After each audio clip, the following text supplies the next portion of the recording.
अल्लाहुम्मा सल्ली अला व अला आले मोहम्मद सल्लल्लाहु तआला अलैहि वसल्लम। अस्सलामु अलैकुम, वेलकम टू 365 डिग्रीज ऑन 365। ख़वातीन व हज़रात, सानिया पेम्स के बाद हर पाकिस्तानी का दिल अश्कबार है, हर आँख रो रही है, हर कोई गम में मुब्तला है और ये सोच रहा है कि किस तरह अपने बच्चों को महफूज बनाएं।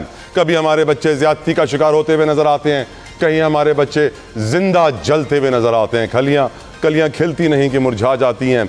बहुत अफसोस के साथ मुझे कहना पड़ रहा है कि इस वक्त तक जो तहकीकात, जो इत्तलात, जो मालूमात सामने आई हैं, मुस्तफ़ा कमाल साहब के इस बयान को कि एसी से स्पार्क निकला, कोई मानने को तैयार नहीं है। बचपन से हमारे घरों में एसी, दफ्तर में एसी, गाड़ी में एसी, हर जगह एसी। आज तक किसी एसी से ऐसा स्पार्क नहीं निकला होगा जैसा स्पार्क यहाँ निकला है।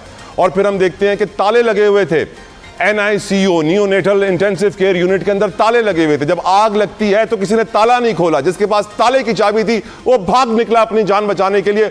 ओपन वाजे इंतजामी गफलत नजर आ रही है, ना अहली नजर आ रही है।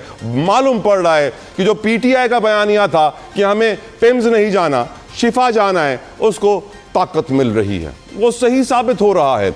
हुकूमती मशीनरी इस वक्त वाज़े तौर पे नाकाम है और पीपल्स पार्टी ने मुतालबा कर दिया है कि मुस्तफ़ा कमाल इस्तीफ़ा दें। बहुत सारे लोग कह रहे हैं कि पीपल्स पार्टी सियासत कर रही है इस मामले के ऊपर, लेकिन ये कौम जानना चाहती है कि आखिर जिम्मेदार कौन है। क्या किसी को सज़ा मिलेगी? क्या कोई मुस्तकबिल का लाहे अमल बनाया जाएगा? गुल प्लाजा में आग लगी थी, हमने सोचा था कि मुल्क के सारे प्लाजाज के अंदर सेफ्टी मेजर्स और फायर एग्जिट्स होंगे, नहीं हुए।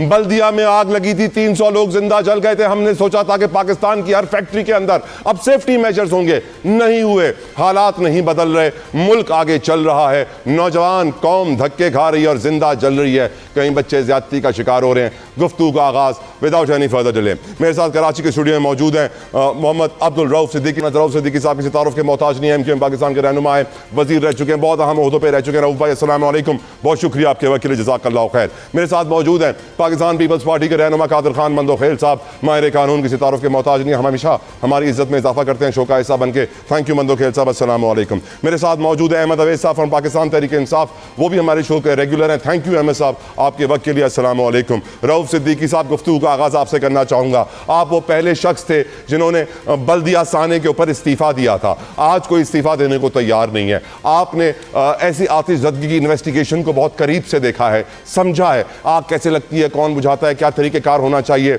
जो पिम्स के NICU में हुआ, क्या आप तसव्वुर भी कर सकते थे कि पाकिस्तान में किसी अस्पताल में ऐसा हो सकता है? ये तो खैर दारुल हुकूमत था। रऊफ सिद्दीकी साहब, आपका इसके ऊपर नज़रिया हुजूर।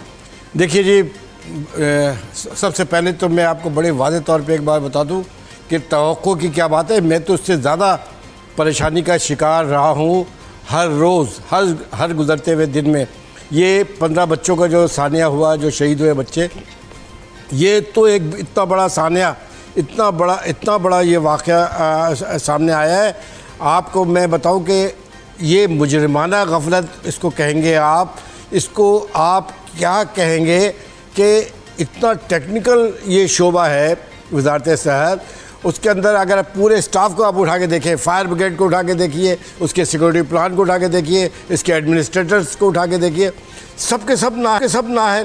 कोई एक्सपर्टीज़ होती है कहीं पे पोस्ट करने के लिए, कहीं पे कोई एबिलिटी होती है, कोई स्किल्स देखी जाती हैं। आप अंदाज़ा लगाइए कि ऑक्सीजन की लाइनें जो है लेकर, ये मैं बार बार रिपीट करके आपसे कह रहा हूँ कि हर हॉस्पिटल में चले जाए, सिर्फ पिम्स नहीं, प्राइवेट हॉस्पिटल्स में चले जाइए, चलते फिरते बम लेके ये घूम रही होती हैं नर्सें और मेल नर्स, यानी वो गैस सिलेंडर लेके ऑक्सीजन के एक कमरे से दूसरे कमरे, अगर एक भी फटे तो पूरा हॉस्पिटल तबाह बर्बाद हो जाए। और इसके ये तो रवांडा जैसे मुल्क के अंदर जो ऑक्सीजन है वो सेंट्रलाइज होता है और एक लाइन, एक पाइप के ज़रिए ऑक्सीजन सप्लाई की जाती है वहाँ पर। ये तमाम चीज़ें, मैं तो ये कहना चाहता हूँ कि तमाम हॉस्पिटल, इसका मतलब ये नहीं कि आप हॉस्पिटल्स को बंद कर दें, प्राइवेट हॉस्पिटल, गवर्नमेंट हॉस्पिटल मिलकर भी 25 करोड़ लोगों को मेडिकल फैसिलिटीज़ नहीं दे पाते। फार्मास्यूटिकल कंपनियां अलग, मतलब है स्लाटर हाउसेस बने हुए हैं। आप किस किस को जाके रोएंगे? जिस तरह आपने इस्तीफा दिया था, मुस्तफ़ा कमाल भी इस्तीफा देंगे? यार देखिए, कोई इस्तीफ़ा दे या ना दे यार, ये उनका काम है। लेकिन मैं एक बात बरसब्री तस्करा करता जाता हूँ कि यार कोई वज़ीर टेक्नीशियन थोड़ी है कि वो जाकर स्क्रू ड्राइवर लेके तमाम चीज़ें करता रहे। मैं तो ये कह रहा हूँ कि ये पूरा ये जो हॉस्पिटल्स होते हैं इनकी पूरी बुक्स बनी हुई है कि क्या क्या चीज़ें होनी चाहिए, कौन कौन एक्सपर्टीज़ होनी चाहिए। आप उठा के सेक्रेटरी उठाते, इधर से उठाते हैं उधर लगा देते हैं। अभी मुझे पता चला कि 22 अरब और 20 अरब रुपए का उसका बजट अभी दिया गया था उसके अंदर। तो मतलब है कि ये तमाम चीज़ें क्यों नहीं गई। हर फ्लोर पर एडमिनिस्ट्रेटर के साथ उसकी पूरी टीम 24 घंटे होने चाहिए। हज़ारों लोग आ रहे हैं, हज़ारों लोग जा रहे हैं। मैं सिर्फ पिम हॉस्पिटल, आपको ये स्टोरी हजम हुई कि एसी से स्पार्क निकला और 2 मिनट में आग लग गई? यार मैं तो कह रहा हूँ कि इससे ज़्यादा खतरनाक सूरत हाल मैं आपको बता रहा हूँ। ये हजम होने की क्या बात है, इससे ज़्यादा खतरनाक बातें बता रहा हूँ कि मेल नर्स और नर्सें जो हैं वो ऑक्सीजन के सिलेंडर लेके एक रूम से दूसरे रूम में भाग रही होती है। अगर ब्लास्ट हो जाए तो पूरा हॉस्पिटल ख़त्म हो जाए। ये हर जगह का अलमिया है। लिहाजा अच्छा, मैं अब ये कहूँ, ये मशवरा दूँ मैं, हाँ, ये तो नसीहत भी सुनने के लिए तैयार नहीं है, मशवरा तो दूर की बात है। मसला ये है कि इन हॉस्पिटल सबसे पता क्या होना चाहिए, सबसे पहला काम होना चाहिए, जितने भी सेक्रेटरीज, जितने भी ब्यूरोक्रेट हैं, जितने भी वजीर हैं, इंक्लूडिंग वज़ीर आज़म, कोई मुल्क से बाहर जाके इलाज नहीं कराएगा, इन्हीं हॉस्पिटल्स में जाएँ, इन्हीं हॉस्पिटल में अपना इलाज कराएं।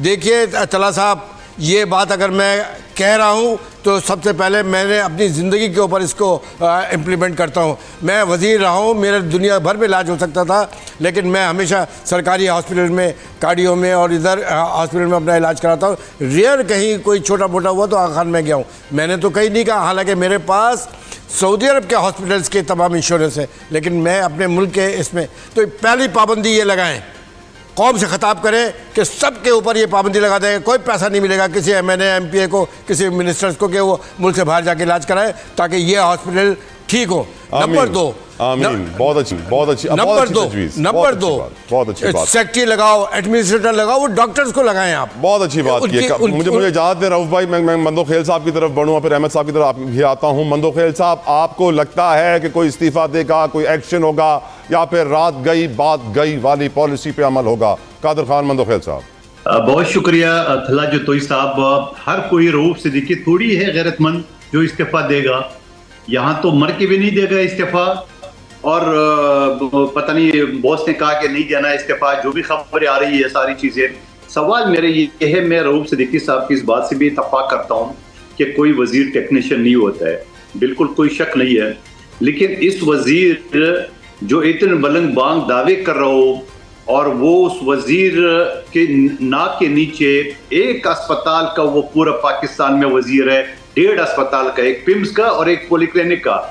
अगर वो नहीं संभाल सके तो किस चीज का वजीर है? टेक्नीशियन जरूर नहीं है, तो वजीर का काम नहीं है क्या? इसी सीट पे अब्दुल कादिर पटेल साहब मौजूद थे जब पिम्स अस्पताल से इतला आई कि वार्ड का एसी खराब है, ये वहां पहुंचा, और उसके बाद जाके उन्होंने मुलाजमीन को कहा आप मेरे साथ बाहर गर्मी में बैठेंगे जब तक ये एसी ठीक नहीं होगा, मरीज को एसी नहीं चलेगा, हम और आप भी नहीं जाएंगे, यहाँ बैठे रहेंगे। तो ऐसा कोई मिसाल कायम कर ले तो कोई बात है। दूसरी बात, मैं इससे बढ़ के हट के कि मैं पीपल्स पार्टी से मेरा ताल्लुक है, मैं एक न्यूट्रल और एक एक्सपर्ट के तौर पे जो राय दूंगा, मुझे ये बता दो, आप वो सब मिलके, अहमद ओवैस साहब वकील है, वो जानता है सारी चीजें, आप और रऊफ भाई भी जानते हैं, ये एसी का जो स्पार्क को ये किसने देखा?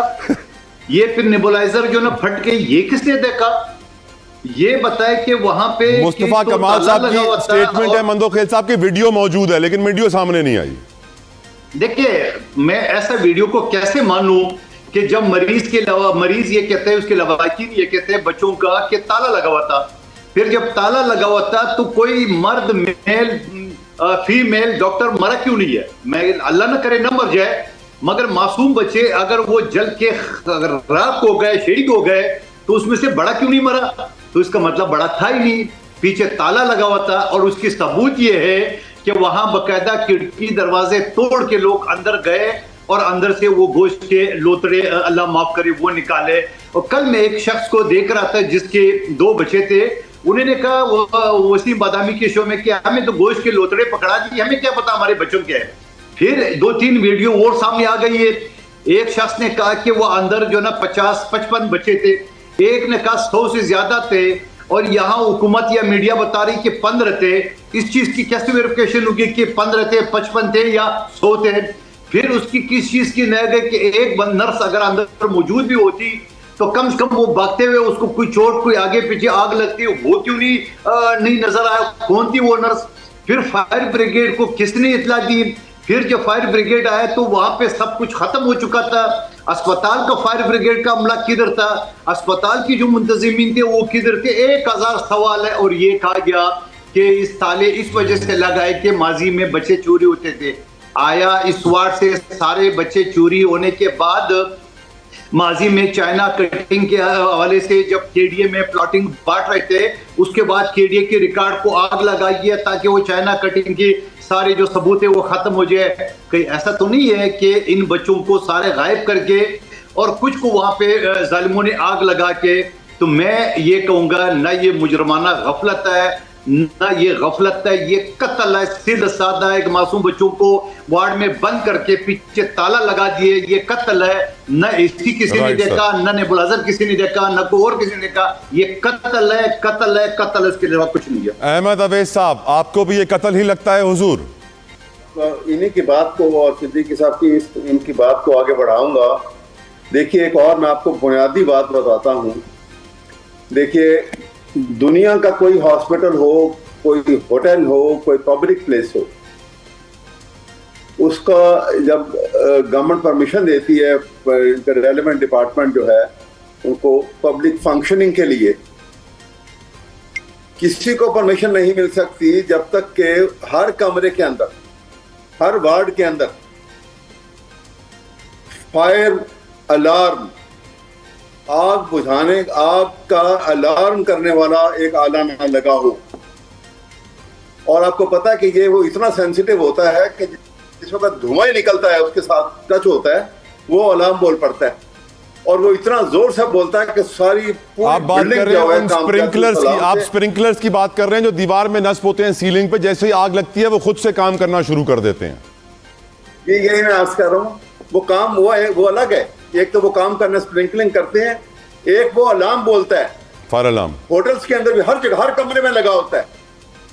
और वो जरा सा बात किसी ने, मैं एक दफा एक होटल में था इंग्लैंड के अंदर, वो किसी ने अंदर ज्यादा कोई धुआं से, ये स्मोक से ज्यादा किया, अलार्म बोल पड़ा, सारा होटल एक सेकंड्स के अंदर होटल खाली हो गया।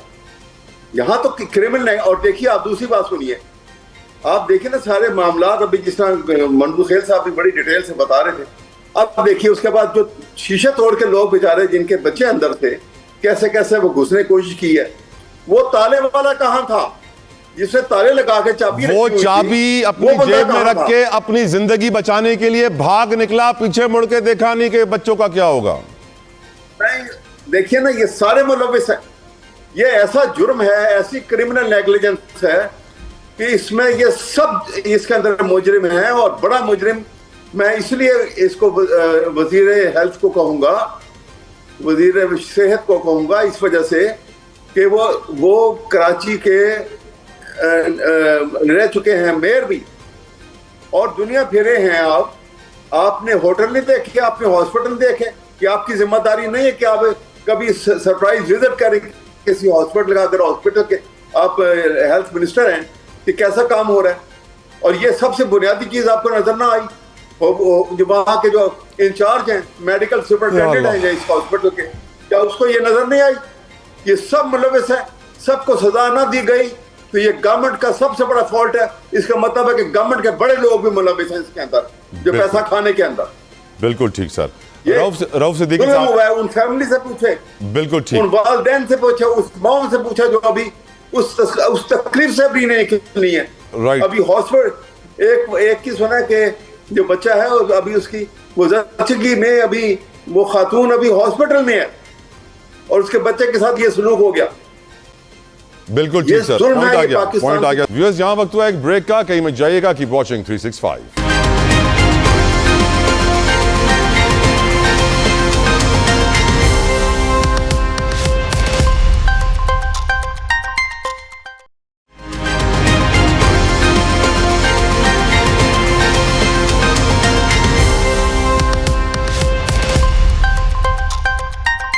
Welcome back viewers. प्रोग्राम में गुफ्तगू आगे बढ़ाएंगे और ऑफ कोर्स उसी सेंसिटिव टॉपिक को मैं कंटिन्यू करना चाहूँगा जो सानिया पिम्स हुआ है, और इससे बाद में एक बार फिर रऊफ सिद्दीकी साहब भी शुरू करना चाहूँगा। रऊफ सिद्दीकी साहब, जब गुल प्लाजा का सानिया हुआ तो हम पाकिस्तानियों ने समझा हम बेवकूफ़ बड़े हैं ना, हमने समझा कि अब पाकिस्तान के सारे प्लाजाज के अंदर सिक्योरिटी फायर मेजर्स लिए जाएंगे। जब बल्दिया का सानिया हुआ हमने सोचा कि पाकिस्तान की अब सारी फैक्ट्रियों में मेजर्स लिए जाएंगे, इकदाम किए जाएंगे कि कोई भी ऐसी सूरत हाल दोबारा कभी ना हो। आज पाकिस्तान के अस्पतालों में बच्चे जिंदा जल गए हैं।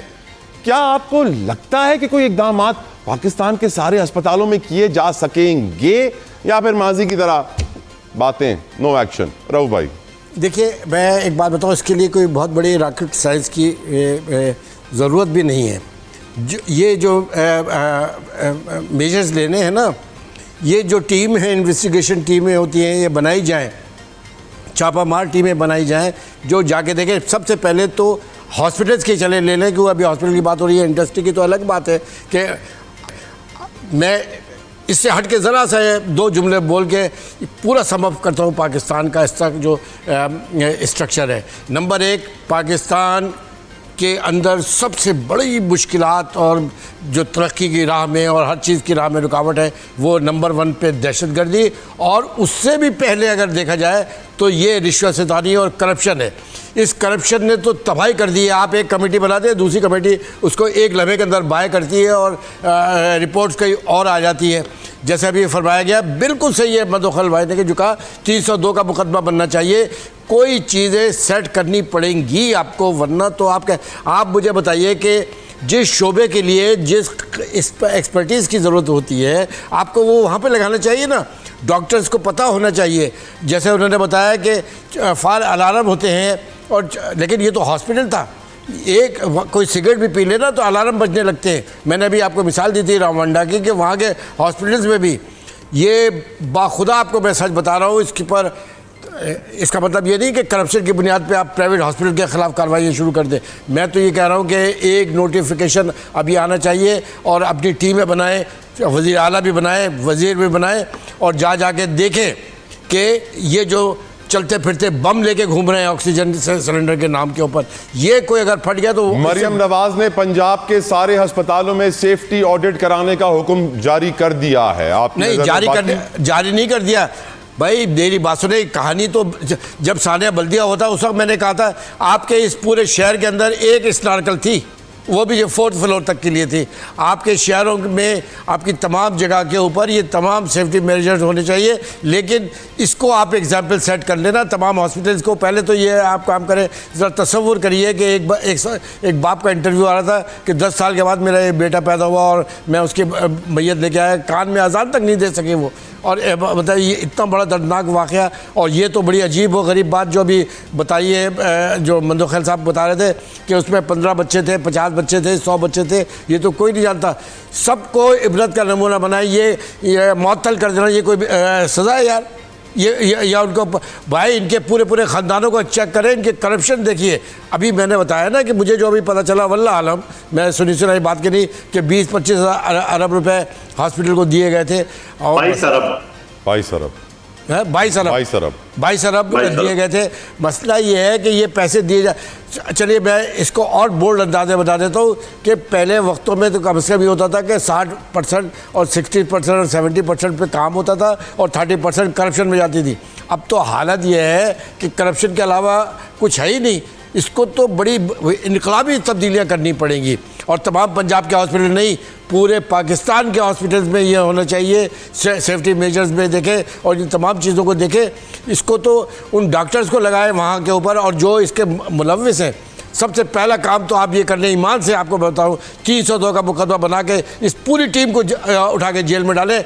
आप देखिए कि आपको कहने की भी ज़रूरत नहीं पड़ेगी। तमाम हॉस्पिटल आज खुद ये काम करेंगे, इसमें पैसा भी नहीं लगना है, इसके अंदर सिर्फ वाच करना है। टीम को सर पे बिठा के लाए हैं वो मंदोखेल साहब को अच्छी तरह मालूम है कैसे लाए हैं, उनके हल्के में इलेक्शन में क्या हुआ था, और अब आपको लगता है कि उस टीम को वापस लेके जाएंगे? मुश्किल लग रहा है मुझे। मंदोखेल साहब, मरियम नवाज साहिबा ने ऑडिट का कह दिया कि सेफ्टी ऑडिट किया जाए पंजाब में। मुराद अली शाह साहब को भी ऑडिट जारी करना चाहिए और हुक्म जारी करना चाहिए। मंदोखेल साहब मेरे ख्याल में जतोई साहब, ये इस बात की जो आप करे मरियम बीबी का या आपका, ये इस पे अनाउंसमेंट की जरूरत नहीं, ये जिम्मेदारी है Obvious, SOP होना चाहिए बलूचिस्तान, पख्तूनख्वा और पंजाब की। इसमें कोई ऐलान करने की, कोई एहसान करने की जरूरत ही नहीं है ना। ये तो इंसानी जान बचाने का, वज़रा आला, वजीरों का और ब्यूरोक्रेसी का उसकी जिम्मेदारी है। ये किस पे एहसान करे कि हमने ऐलान कर दिया होगा, हमने ऐलान कर दिया करे। वो पंजाब में लाहौर में जो गटर में खातून गिर गई है, उसकी मियाँ को उन्होंने उठा के पुलिस ने मार मार के कचूमर में, तुम मान ले मैंने बीवी को गटर में गिराया, वो खुदा को मानो माजूर बची जिसके साथ पुलिस वालों ने ज्यादती की लाहौर में, उसका क्या हुआ? मरियम बीबी का क्या बयान है? 2 बच्चियां जवान लड़कियां जो थाने के अंदर कत्ल हुई है, उसका क्या जवाब है? मरियम के पास जवाब तक नहीं है। तो ख्वाजा आसिफ कहता है कुछ शर्म होती है, को आया होती है, इनको कोई शर्म आया नहीं है। लेकिन मैं जत्तोई साहब, जो अहमद ओवैस साहब और रूफ सिद्दीकी साहब ने बात की है, मैं इनकी दो सारी बातों से इत्तफाक करता हूँ, मगर मैं 2 कदम आगे यूं बढ़ता हूँ कि ये जो रूफ भाई बता रहे हैं कि यूं होना चाहिए, फायर अलार्म होना चाहिए, अहमद ओवैस, ये सारी चीजें तो उस वक्त जब एक चीज जो ना आपके सामने कोई आग लग जाए उसका आप क्या करेंगे। यहां तो मैं कह रहा हूं कि वहां अंदर कौन था, कैसा था, वो तो ताला लगा हुआ था, हमें क्या पता, किसी ने माचिस तीली लगाया है, किसी ने सिलेंडर पाड़ा क्या। और फिर मैं एक और चीज बताऊं, लॉजिकली अगर किसी नर्स ने जो के सामने नहीं आई है, अगर उसने ये देखा कि किसे आग लगा, तो क्या उस नर्स ने दरवाजे खोले ताकि ये हवा बाहर निकले, बच्चों को नहीं खोले सर। ठीक है, तो ये है ही नहीं, झूठ है। मैं कहता हूं न कोई नर्स है, न कोई एसी है, न कुछ है। ऐसा तो कोई जो तेल चढ़काते तब भी ऐसे वाकया हो सकता है, इस तरह कोई एसी से नहीं होता है। और फिर जब लोगों ने वहां की लाशें निकाली है तो उन्होंने वहां पे बकायदा खिड़कियां दरवाजे तोड़ के निकाली है। तो भाई वो जो अंदर लोग थे, कौन जिम्मेदारान थे, क्या सत्ता, ये सारी चीजें बिल्कुल। फिर मैं कहता हूँ मुकाफात अमल है जतोई साहब, एग्जैक्ट वही फिगर है जो मुस्तफा कमाल साहब करे, 22,000 अरब जो है ना वो सिंध हुकूमत खा गए, जबकि उसमें खुद भी ये शामिल था, 10 साल इनकी इतिहाद भी थे। वही एग्जैक्ट 22 अरब है फिल्म का। फिर मैं कहता हूँ मुकाफात अमल है। मुस्तफा कमाल साहब ने कहा कि मैं जूती की नोक पे जो है ना वजारत रखता हूँ, आज वजारत के साथ क्यों चिपके? कर दो ना रूफ सिद्दीकी की तरह गैरत दिखा दो, बोले मैं इस्तीफा देता हूँ, जो है ना वो फ्री एंड फेयर जो है ना वो करा दो, इंक्वायरी करा दो, आप निकल आओ रूफ सिद्दीकी की तरह, तो हम मान ले। लेकिन सवाल ये इन सारी चीजों का, मैं ये कहूंगा कि जिस तरह जाली ऑपरेशन होते हैं, जिस तरह गुर्दे बेचे जाते हैं इस्लामाबाद में, इसके नवाई इलाकों में जिस तरह होता है, ये बच्चों का एक धंधा है। यहाँ इस अस्पताल से बच्चे बेचे जाते हैं और मैं कहता हूँ इन बच्चों को गायब किया उसी तरह जैसे केडीए में जाली फाइलें बना के उसके बाद केडीए के रिकॉर्ड उनको आग लगा दिया ताकि रिकॉर्ड।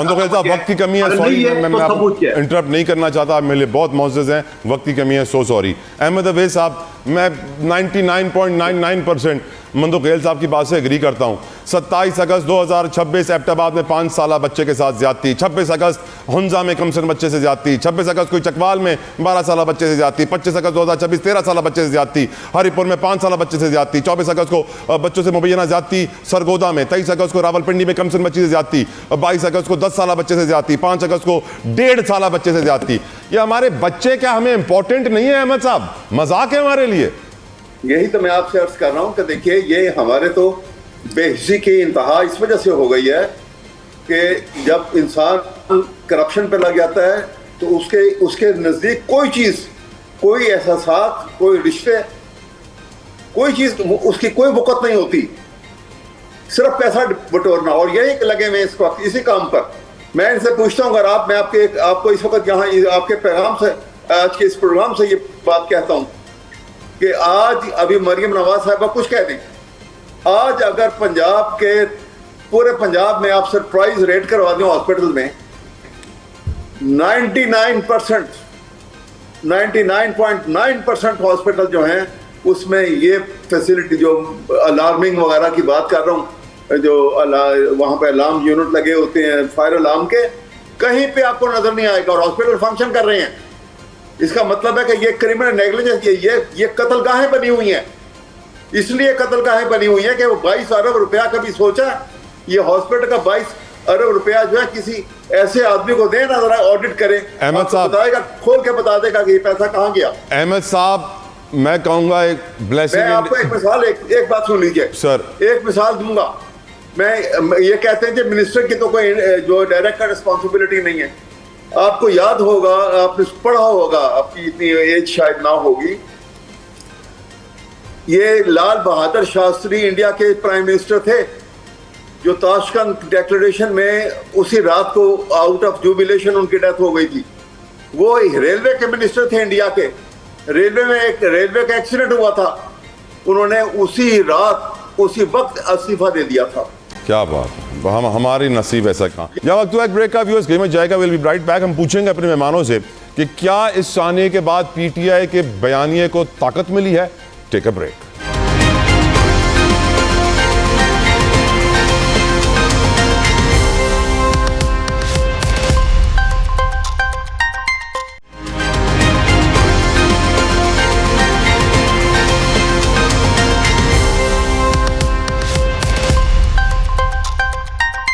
Welcome back viewers. अब सवाल करना चाहूंगा मैं, क्योंकि जो बात पीटीआई करती आ रही थी कि इमरान खान का इलाज पिम्स में ना हो शिफा में हो, क्या इस बयानिए को अब ताकत मिली है? ये सवाल मैं रखना चाहूंगा एडवोकेट अहमद अवैस साहब आपके सामने। अहमद साहब, आपसे आखिरी सवाल मेरा, अब तो पीटीआई के बयानिए को ताकत मिल गई है कि इमरान खान का इलाज पिम्स में नहीं शिफा में कराओ। You think blessing in disguise? बिल्कुल ये बात आपकी दुरुस्त है। और ये तो इतने किलर हैं। देखिए मैं आपको क्या बात कहाँ खोली जाए। आपको ये मालूम है कि ये जब से ये फेडरल गवर्नमेंट में ये हमारे प्राइम मिनिस्टर बन के जो है शहबाज शरीफ साहब आए हैं, एक्स्ट्रा जुडिशियल किलिंग जो है उसकी इंतहा हो गई है। इन लोगों के आगे इंसानी जान की हैसियत कोई नहीं है। वरना आपको देखिए तो सही कि जिस वक्त ये वाकया हो रहा है, आपने हेल्थ सेक्रेटरी को मुअत्तल कर दिया और कहा कि रिपोर्ट भेजो। भाई उसको क्यों मुअत्तल कर दिया? बाकियों को सेव कर लिया आपने सबको। अहमद साहब, आपको लगता है कि अगर ऐसा इमरान खान के साथ भी हो सकता है कि पिम्स के कमरे में ताला लगा के स्पार्क निकला है एसी से? खुदा ना खास्ता। बिल्कुल, अल्लाह रहम करे। मंदो खेल साहब, अब आपको लगता है कि अब तो इमरान खान को पिम्स बिल्कुल नहीं ले जाना चाहिए? मेरे ख्याल में पीटीआई का केस बड़ा मजबूत हो गया इस सानिया से कि बिल्कुल नहीं ले जाना चाहिए। और दूसरी बात मैं कर लूँ, क्योंकि हमारे वजीर मौसूफ को वज़ीर आज़म का वज़ीर आज़म मोहसिन नकवी साहब जब इस सिस्टम को फरसुदा कहते थे, और ये इस्लामाबाद भी इसके नाक के नीचे और टेरिटरी सीडीए उनका सरबराह ये इनके अंडर आता है वजारत दाखिला के। तो मैं इनसे ये गुजारिश करूँगा कि इस फरसुदा निज़ाम को कौन सही करेगा। आज मौका है कि आप स्टेप ले, FIR दर्ज करें, जैसा रूम भाई भी बता रहे थे। आप जो लोगों ने ये जुर्म किया है उन सब के खिलाफ FIR काट के और एक कड़ी सजा दी जाए, और इस फरसुदा निज़ाम का पहले ईंट अब रख ले। क्योंकि फरसुदा निज़ाम अगर इसी तरह बच्चे मरते रहेंगे और आप कह रहे नहीं जी हमें सूबों को टुकड़े टुकड़े करना है, उससे निज़ाम ठीक हुआ, इससे नहीं ठीक होगा, आपके एक्शन से होगा। 5 साल से आपको यहाँ पे मौजूद हो, चाहे निगरान वज़ीर आला पंजाब या 2.5 साल से वफाकी वज़ीर हो, आपको अल्लाह ने मौका दिया इस फरसुदा निज़ाम का।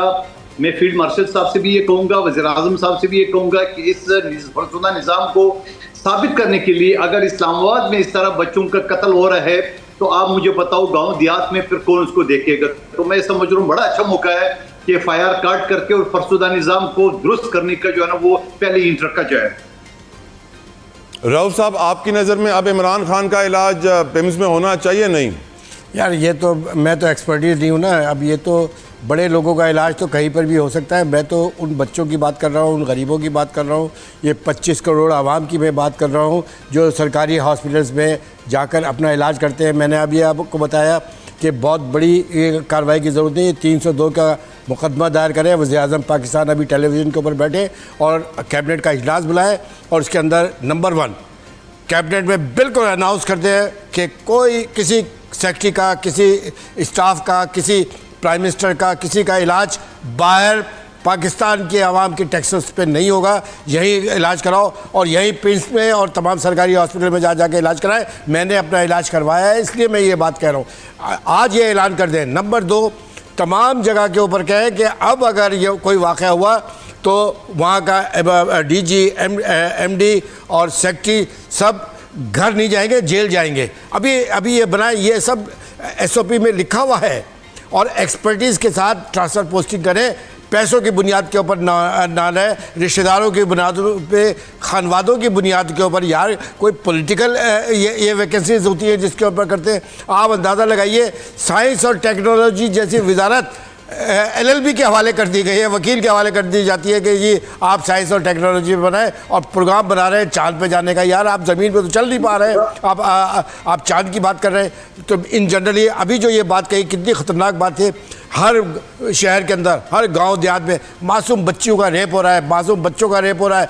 आप सुप्रीम कोर्ट को ये हुक्म दें, आपका वज़ीर कानून क्या कर रहा है, वो खड़ा होकर कहे कि 3 पेशियाँ करें सिर्फ। रेप, बच्ची रेप होती है और इसको उठाकर सरेआम सजाए मौत दे, फांसी पर लटकाए और 3 दिन तक लाश लटकी रहे। ये कार्रवाई जब होगी, आप यकीन करें, उसके बाद कोई रेप नहीं होगा, उसके बाद किसी की जान नहीं जाएगी। आपको बताऊं एक और बात, अहमद साहब कुछ कहना चाह रहे हैं। रऊफ भाई, अहमद साहब ऐड करें जल्दी। मैं ये कहना चाह रहा हूँ कि ये बड़ी अच्छी बात की जो आपने रेप के मुतालिक बात की। आप सोचिए कि यहाँ पे जो बिलो पॉवर्टी लाइन लोग हैं, उनका तो कोई हिसाब किताब किसी में आता नहीं, शुमार ही नहीं है। और वहां से बच्चे अगवा हो रहे इतनी बड़ी तादाद में, ना उनकी माओ की कोई सुनता है, ना उनके फैमिली की कोई सुनता है। वो बेचारे ना किसी थाने में जाने के काबिल है, ना उनकी कोई फरियाद सुनता है। और वो बच्चे अगवा हो रहे हैं बेतहाशा पाकिस्तान से।